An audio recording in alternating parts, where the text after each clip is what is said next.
వరంగల్ జిల్లా నర్సంపేట మండలం గురజాల గ్రామంలో ఓ యువతి తన ఆవేదన వ్యక్తం చేసింది. అదనపు కట్నం కోసం తన భర్త రవి వేధింపులు చేస్తున్నాడని భార్య రాధిక తెలిపింది. అత్తింటి వారు రాధికను దూరం పెడుతుండటంతో ఇంటి ముందు నిరసన చేసింది. తనకు న్యాయం చేయాలంటూ రాధిక డిమాండ్ చేస్తోంది.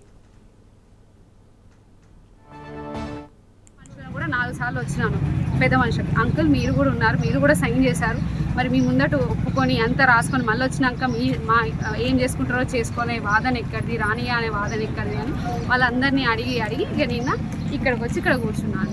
నాకు న్యాయం జరగాలి. మీ అమ్మ వాళ్ళు ఇప్పుడు 50 లక్షల కట్నం నీకు ఇచ్చారు? అవును, ఇచ్చారండి. అంటే ఇప్పుడు మళ్ళీ ఏమైనా మనీ వేధింపా లేకపోతే? ఆ మనీ వేధింపు అంటే ఇప్పుడు వాళ్ళకు అందులో బాండ్ ప్రకారం మేము రాసుకున్న ప్రకారం ఇప్పుడు 16 నెలల డ్యూ ఉందండి ఇల్లుకు. ఆ ఇల్లు ఆయన కట్టాలి. అయితే అది నన్ను అడిగిండు. అది నాకు తెలిసి ఆయన ఒక్కడే కాదు, ఈ ప్రొవోకింగ్ వీళ్ళ ప్రోత్సాహంతోనే అడిగి ఉంటాడు.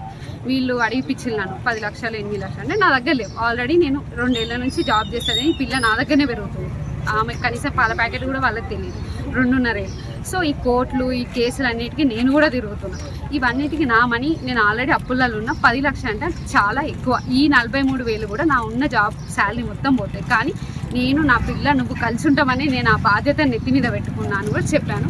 కానీ ఇక మళ్ళీ నెక్స్ట్ ఫోన్ చేసి నేను నీతో ఉండలేను, నా వల్ల కాదు, నేను రాలేను, మా అక్క వాళ్ళ దగ్గర నుంచి నేను రాలేను, నేను ఉండలేను అని మంచి సింపుల్గా కట్ చేసి నేను ఎన్ని ఫోన్లు చేసినా లిఫ్ట్ చేయలేదు. మళ్ళీ బ్లాక్ చేసేసిండు. ఇక వీళ్ళందరినీ కన్సల్ట్ అయితే 3 సార్లు వచ్చి పోయినాక ఇక వీళ్ళు కూడా చేతులు ఎత్తేసిండు. ఏమనంటే ఆయన ఏం చేసుకుంటారో చేసుకోండి అనే